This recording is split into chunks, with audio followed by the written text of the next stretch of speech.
ये कंपनी मुझे इसलिए बेस्ट लगा, सन फार्मा, मैनकाइंड और अल्केम जैसे कंपनी को ये सप्लाई करती है। लोगों ने ये शेयर खरीदा हुआ है 1-1.5 महीने से पहले और उन्होंने 100% से भी ज़्यादा रिटर्न बना दिए। बैलेंस शीट इन्होंने रिसेंटली इक्विटी डाइल्यूट किया हुआ है।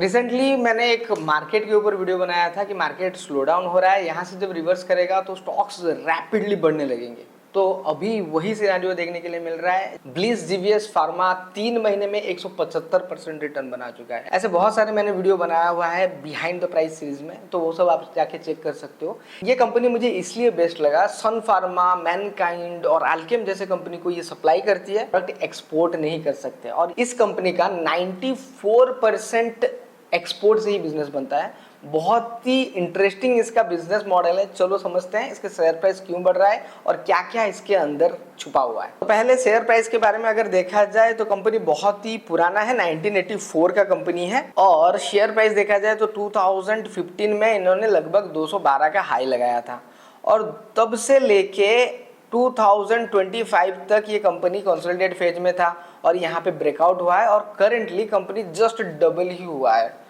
तो शेयर प्राइस यहाँ पे बढ़ सकता है या नहीं, चलिए फाइनेंशियल एनालिसिस करते हैं, उसके बाद समझेंगे इसका अंदर स्ट्रेंथ है या नहीं। ब्लिस जीवीएस फार्मा के बारे में थोड़ा जानेंगे। 1984 का कंपनी है और अगर इसका प्रोफाइल हम देखेंगे तो ये क्या क्या करती है ना, मैन्युफैक्चरिंग करती है, मार्केटिंग करती है, ट्रेडिंग करती है, एक्सपोर्ट करती है। क्या क्या एक्सपोर्ट करती है ना, सिरप, टैबलेट्स, सस्पेंशन, कैप्सूल्स। और इन सब को छोड़ के इनका जो सबसे अच्छा जो सेपरेटरीज है एंड प्रेशरीज है, ये दोनों अलग ही तरीके का सेल्स है। ये क्या होता है ना, बॉडी के अंदर इंसर्ट किया जाता है। ज़्यादातर लोगों के बॉडी के अंदर कैप्सूल का टाइप सिलिकॉन जेली के थ्रू मेडिसिन्स डाला जाता है। ज़्यादातर ये फीमेल के बॉडी में वर्जिनास में डाला जाता है या फिर मेल के बॉडी में जब कोई भी इन्फेक्शन देखा जाता है तो इंसर्ट किया जाता है। और आप अगर जानेंगे ये मार्केट लीडर है इस चीज़ में। इसके साथ ही अगर इनका रेवेन्यू मॉडल देखेंगे तो रेवेन्यू मॉडल में 94% ये एक्सपोर्ट करते हैं और ओनली 6% डोमेस्टिक मार्केट में इनका प्रेजेंस है। तो डोमेस्टिक मार्केट का हाल तो पता है, हम विश्व गुरु बन रहे हैं और बहुत ही ग्रो कर रहे हैं। तो ज़्यादातर जो कोई भी एक्सपोर्ट ओरिएंटेड कंपनी है वो ज़्यादा अच्छा बिजनेस कर रहा है, क्योंकि इंडियन इकोनॉमी का हालत आप देख रहे हो। इसके साथ ही हम इनका क्लाइंट के बारे में जानेंगे तो मैनकाइंड, अल्केम, सन फार्मा जैसे कंपनीज हैं, लेकिन ये कंपनियां 10% इनका परचेस करती है, मतलब ओवर डाइवर्सिफाइड है, बहुत सारे कंपनी खरीदते हैं। अगर ये तीनों बड़े कंपनी हट भी जाए तब भी इनको फर्क नहीं पड़ेगा और ये सारे कंपनी इनके प्रोडक्ट एक्सपोर्ट नहीं कर सकते। मतलब ये जो 94% का जो एक्सपोर्ट इनके हाथ में ही है, इनके हैंड में ही है। तो चलिए अब समझेंगे कि ये मैनेजमेंट एग्रेसिव है या डिफेंसिव, किससे, रेशियो एनालिसिस से। 2 महीने पहले कुछ स्टूडेंट ने यही स्टॉक को हमारे पैरामीटर के थ्रू फाइंड आउट किया था। उन लोगों ने ये शेयर खरीदा हुआ है 1-1.5 महीने से पहले और उन्होंने 100% से भी ज़्यादा रिटर्न्स बना दिए। इकोनॉमिक्स समझते हो, तब जब आप पैसा बनाते हो स्टॉक्स बढ़ता है ना, तो आपको कॉन्फिडेंस बना रहता है। 20-30% बने तब भी हम प्रॉफिट बुकिंग नहीं करते, क्योंकि हमको पता होता है कि इसका फंडामेंटल और माइक्रो इकोनॉमिक सपोर्ट है। तो जो पैरामीटर्स हम सिखाते हैं उन पैरामीटर के अंदर ज़्यादा स्टॉक्स नहीं आते, लेकिन वो स्टॉक्स जब चलते हैं तो मल्टीपल टाइम में रिटर्न्स बनाते हैं। रेशियोज देखते हैं। अर्निंग्स क्या था 2022 में, 1.5 रुपये, 6 रुपये, 7 रुपये, अभी 12 रुपये, तो लगभग 12 गुना हो गया है अर्निंग्स इसका। इसके साथ ही बुक वैल्यू देखेंगे तो 81 रुपये का था, अभी 112। तो एसेट्स उनका ज़्यादा नहीं बढ़ा है, लेकिन उस एसेट को यूटिलाइज करके इनका सेल्स बहुत अच्छा बढ़ रहा है, जिसके थ्रू रेवेन्यू बहुत अच्छा आ रहा है।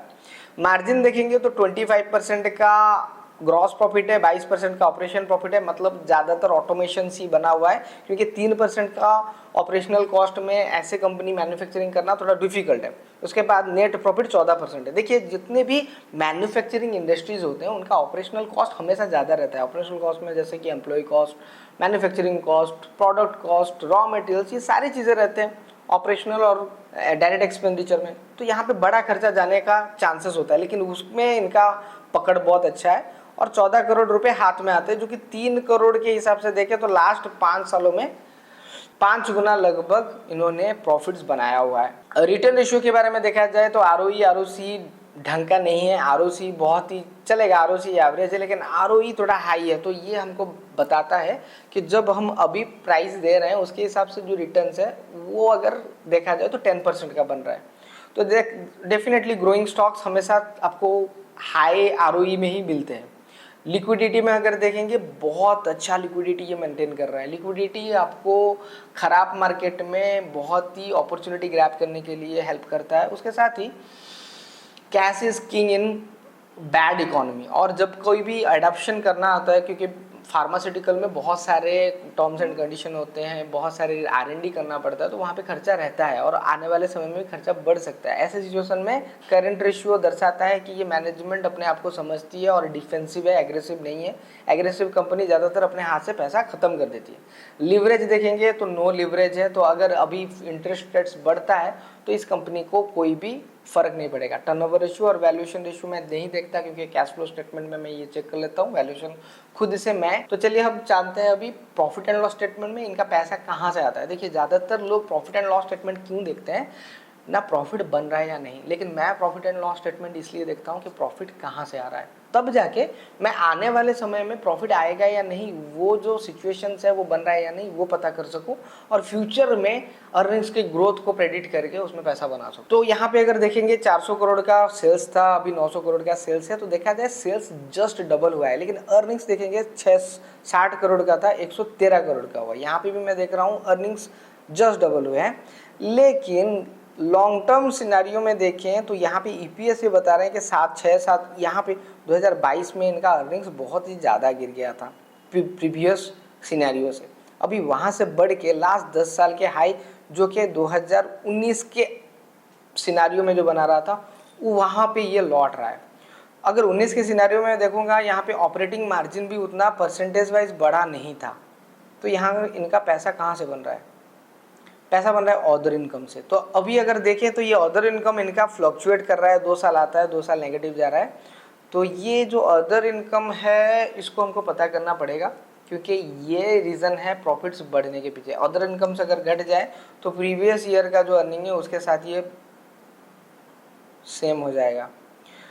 तो इसको थोड़ा और डीप एनालिसिस करना पड़ेगा, प्रॉफिट और लॉस स्टेटमेंट में इसका क्लैरिटी नहीं मिलेगा। इसके साथ ही बैलेंस शीट अगर देखें तो 2025 में ये डाइल्यूट किए हैं, जो कैश इन्होंने लिक्विड पकड़ा हुआ है तो ये डाइल्यूशन से आया हुआ है। रिजर्व हमेशा ये बढ़ाते गए हैं और इसी डाइल्यूशन से इन्होंने अपना डेट रिपेमेंट किया हुआ है।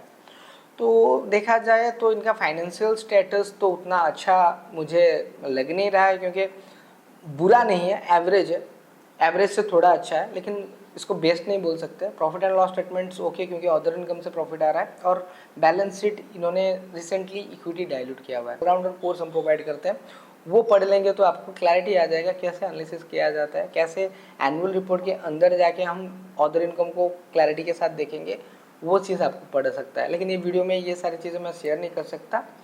तो मोटा मोटी फाइनेंशियल्स ओके हैं और शेयर प्राइस जो बढ़ रहा है, इसका नेक्स्ट टारगेट क्या हो सकता है आप कमेंट में बताएं। अगर हमसे जानना चाहते हैं तो मैं आपको बता दूं, हम सेबी रजिस्टर्ड एडवाइज़र नहीं है। आपको अगर कोई भी स्टॉक का टारगेट पता करना है, एंट्री करना है, तो सेबी रजिस्टर्ड एडवाइज़र के साथ कॉन्टैक्ट कीजिए और उनके साथ इन्वेस्टमेंट कीजिए। तो जो कोई भी आपके फ्रेंड्स हैं जो स्विंग ट्रेडिंग या इन्वेस्टमेंट कर रहे हैं, उनके साथ ये वीडियो शेयर करना ना भूलें। और बिहाइंड द प्राइस सीरीज़ जो मैं यहाँ पे शेयर कर रहा हूँ उसको सारे स्टॉक्स देखिए। इससे सिर्फ आप इस कंपनी के बारे में नहीं जानेंगे, आगे जाके जो कोई भी कंपनी जिस सेक्टर से बिलोंग करता है उस सेक्टर के बारे में भी आपको आइडिया होगा। आशा है आपको ये वीडियो पसंद आया है। लाइक फॉलो सब्सक्राइब करें। Thank you very much. Investment on block.